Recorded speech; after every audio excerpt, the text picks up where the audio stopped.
Hello，大家好啊！今次有啲大家可以睇到蔡醫生今次唔係一節一個人傾㗎啦，因為咧我係請咗我個表弟蔡兆峰醫生。係，大家好。今次講翻乜嘢咧？因為蔡兆峰係乜嘢？蔡兆峰醫生係又係我 partner 啦，又係我表弟啦。因為蔡兆峰醫生一路都喺翠竹路嗰間店咧，就喺嗰間店主持嘅，又係我哋翠竹店嘅主任。我表弟咧，佢最擅長乜嘢？箍牙啊！大家都睇到咁多視頻咧，都係一路都睇翻蔡醫生講翻根管治療啊、掹牙啊，同埋或者鑲牙啊，同埋種牙啊，特別係種牙講得最多啦，就係冇講到箍牙。今次咧就因為咧而家咧博耀口腔其實有個好強嘅業務咧，就係箍牙。就我哋總監蔡兆峰醫生，佢咧就一路冇出現喺我嘅視頻。今次嘅主題係乜嘢？箍牙矯正究竟會唔會痛？好啦，呢個話題我就交俾蔡兆峰醫生啦。有請。大家好，今次咧同大家講下呢個矯正會唔會痛咧？其實咧痛係頭一兩日係會痛嘅，然之後咧適應咗之後咧，佢慢慢就唔會痛噶啦。因為咧牙周膜牙齒矯正嗰時咧，牙齒係要移位嘅。你上咗牙托槽之後咧，就係上咗托槽之後喺呢個位置，然之後咧佢有個拉力嗰時咧拉嗰啲牙齒，然之後牙周膜咧佢會充血咧壓迫到牙齦，你會脹痛，係一定會痛少少嘅。就每個人個情況係唔一樣嘅。如果有啲咧就小朋友比較敏感嘅，佢痛咧可能會時間會長啲，會激烈啲。大人嘅話咧可能會稍微減輕得好多，係咁情況。其實咧咁即係話咧呢個痛咧痛覺咧，首先大家要知道一個道理。頭先蔡兆峰醫生講翻，可能佢講得比較快啲啦嚇。我都大概了解啲嘅。佢嚟自嘅乜嘢咧？痛覺嚟自我哋叫做牙周膜。牙周膜即係話佢個道理嚟自邊度咧？箍牙點解咧牙齒識移位？點解識移位咧？點解識移位就係話佢呢個牙齒向好比講呢個牙齒向後探，然之後咧呢邊個牙周膜有個破骨細胞咧就破壞咗佢，係逼過去之後力量就向呢邊探嗰時咧，呢個壓迫到呢邊個牙。你等，我想問一問啦嚇。其實話咧，佢呢個移位嘅關鍵咧，即係意思係一邊就壓住嗰個骨頭咧，佢破骨細胞咧就關鍵詞叫做壓迫咗，係咪？係壓迫咗呢邊嘅骨頭。係呢邊嘅骨細胞咧，破骨細胞就破壞嘅破骨細胞咧就產生，然之後咧就呢邊嘅骨頭咧已經就破壞咗，就吸收咗，吸收咗咁意思。係，然之後呢邊嘅骨頭咧，佢就重新建立就係生長個骨細胞咧，就喺呢邊生翻過嚟，然之後呢邊生呢邊破壞，就慢慢移位就可以移到想要去個位置。呢個就係箍牙嘅最基本嘅原理，即係一邊咧就係壓迫，係咪？壓迫係一個係牽拉，一邊咧就重新建立。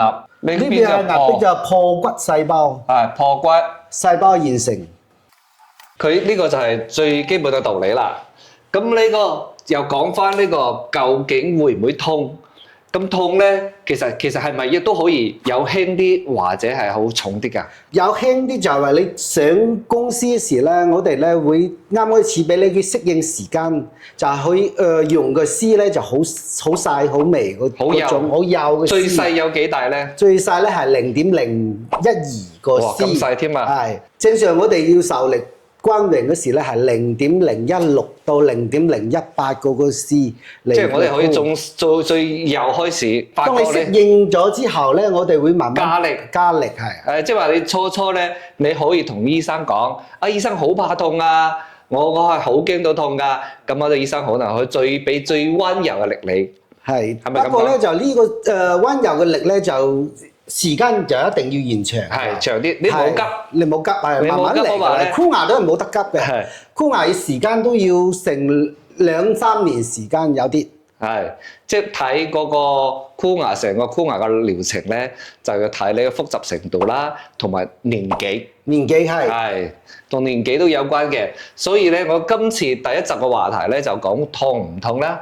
咁蔡醫生頭先講翻，首先講翻一個道理就係、呢個箍牙咧原理係乜嘢？咁最基本、最基礎嘅一定你要識得啊，唔係即係成個牙齒同你掹咗換咗另外地方，唔係咁噶，佢係慢慢移位嘅，係係喺邊我想要呢個牙齒喺佢到咩地方錯位咗，然之後咧我要想話拉到正常嘅位置，佢就一定要有力量，將佢慢慢搬過去，但係又唔係話好似似剝牙一樣係剝出嚟插翻。你想要嘅位置去，佢只可能慢慢移位。你個骨細胞咧要慢慢生長，破骨細胞慢慢去吸收，成骨細胞咧去慢慢生長，慢慢移位先 OK 嘅，係咁。所以佢成個道理就係咁樣，但係呢個過程中就係、你都知啦。而家講翻一個破骨細胞喎，重新即係以前舊嘅骨頭咧，重新吸收咗，一邊咧又重新生啲骨頭出嚟啦。咁呢個過程中就聽到好恐怖啊！但係人咧係有承受能力嘅。呢個承受能力每個人係唔同嘅。有啲小朋友咧，小朋友嘅破骨同埋建立咧，佢好快。但係有啲，因為我知道據我了解啊，係咪箍牙冇限制㗎？幾大年紀都可以。都可以嘅。如果係最好年紀咧，就小朋友啦。小朋友就12歲到18歲之間，係嗰骨細胞唔係好成熟嗰時咧，佢要嚟移位啊變化嘅就更加好。如果係18歲以上咧，就係你唔理啦，60歲70歲都一樣可以箍牙，只要你想都可以箍。呢個就下一個話題啦。我就同你講翻箍牙嘅事係點，係究竟可以幾多歲可以箍到？所以今次總結到阿蔡醫生講翻，究竟會唔會痛？會痛嘅。但係痛嘅時間長短就睇每個人情形唔同，佢一般咧都係第一個星期，即係上咗個箍牙器嗰時候，係咪咁？係第一次箍牙一個星期。頭1-2日就最緊要啦嚇，然之後咧就慢慢會1個星期之後慢慢淡咗就冇咁反應大，然之後咧就每一次覆診之後咧加力咗之後。係會嘅，又係1-2日時間到，1-2日話好啊，都唔算好，唔算係好緊要啦。咁即係話咧，你假使你想即係話你同醫生講，即係我唔使咁急住咧，咁啊醫生就溫柔啦，最輕嗰隻0.12嘅即係鋼絲同你 call 翻上去，呢個咧你就反應就好輕微㗎啦，係咪啊？係啊。咁啊就俾個骨頭咧重新去適應下，咁食咗嘢，跟住幾日之後咧，你都係基本上係冇咩感覺㗎啦。當然啦，痛咧有好多種痛啊，呢個我哋叫做箍牙嘅痛。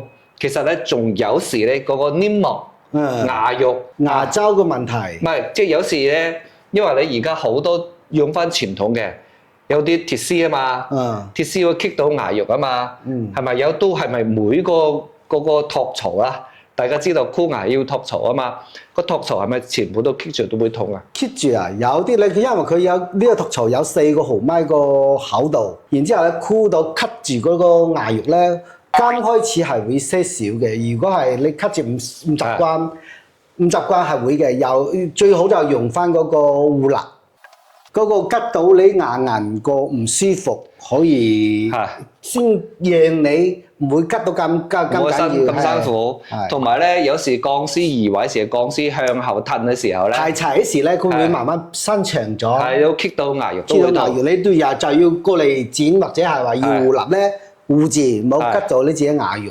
係即係話咧，佢即係箍牙過程中，的確係要長期經常同醫生溝通。即係話咧，你最方便嘅話咧，就1-2個月嚟嗰時，或者係就係過程中唔舒服嘅時候咧，你就需要你個箍牙醫生好好同你溝通。箍牙醫生有各種方法可以緩解到你嘅疼痛嘅。係，所以咧呢個話題咧，其實你講起身咧，就係目前即係每個人過嚟箍牙時問得最多嘅話題。係最多嘅問題會唔會痛？係痛就每啱開始同個乜嘢就同嗰個每一次加力一定係會嘅，一定係會嘅，只係輕重就係睇個人嘅問題。同埋咧就係你箍牙過程中遇到啊，傳統嗰啲托槽咧就用埋個鐵絲綁翻上去嘅，咁每個托槽上邊都一個細嘅鐵絲，嗰啲就棘到啲牙嘅機率會更加大。到後尾咧又有個叫做自鎖托槽，而家更加先進有個球形托槽，係咪？球形就係佢摩擦咧就唔會基本上係冇感覺㗎啦，冇感覺㗎啦。即係話各種有各種好嘅材料去令到你冇咁辛苦。當然啦，仲有隱形嘅更加唔使講，隱形基本上唔存在呢個問題啦。但係咧，不管邊種材質，嗰啲材質引到黏膜痛嘅可以通過各種方法可以緩解到。但係咧，呢種牙齒移位嘅疼痛咧，就一定係要睇你自己適應能力，同埋咧同醫生溝通，係咪？呢個都可以接受嘅。呢個痛咧就係1-2日時間，就係啱開始1-2日，其他咧都係唔理你係小朋友啊、大人啊都可以接受。我最見到一個係箍牙就27歲嘅，啱開始就剝咗4粒牙。剝牙佢唔係好痛，但係箍牙咧佢一夜都係冇瞓到，佢話痛到啊乜嘢？你嚇死人！嗰啲啊大鑊就睇過一個，因為佢太過敏感㗎啦。你做咗幾多年就移到一個？係就移咗一個，其他都冇問題。後尾點算啊？後尾就止痛片咯，食完之後2日之後咧就冇嘢啦。就嗰晚就話佢箍牙嗰晚係因為壓迫到啊。佢係牙周膜嘅反應好大。係因為嗰骨細胞已經係成熟嘅27歲㗎啦，已經結咗婚咁樣嚟箍牙。因為咧深圳呢個位置咁樣啦，你上咗年紀要準備啲止痛藥俾啲客人都會嘅。如果係你比較敏感，你同我哋要個止痛片，或者你屋企有個必理痛啊、芬必得啊，都可以自己如果痛你可以食一粒。所以咧，大家聽到我哋呢長片之後咧，都唔係俾人聽話箍牙冇事嘅，一啲事都冇。唔係嘅，個個都會有反應嘅。所以咧，當然呢啲都係講翻嘅重點係可以接受到，而且係有各種方法可以緩解到啲疼痛嘅。係嘅。好啦，咁啊，今集我哋就傾翻呢度啦，好嗎？好。咁下一集咧有更加話題咧，希望大家關注我哋，繼續聽2個蔡醫生同大家講箍牙所有嘅各種問題都會話你知。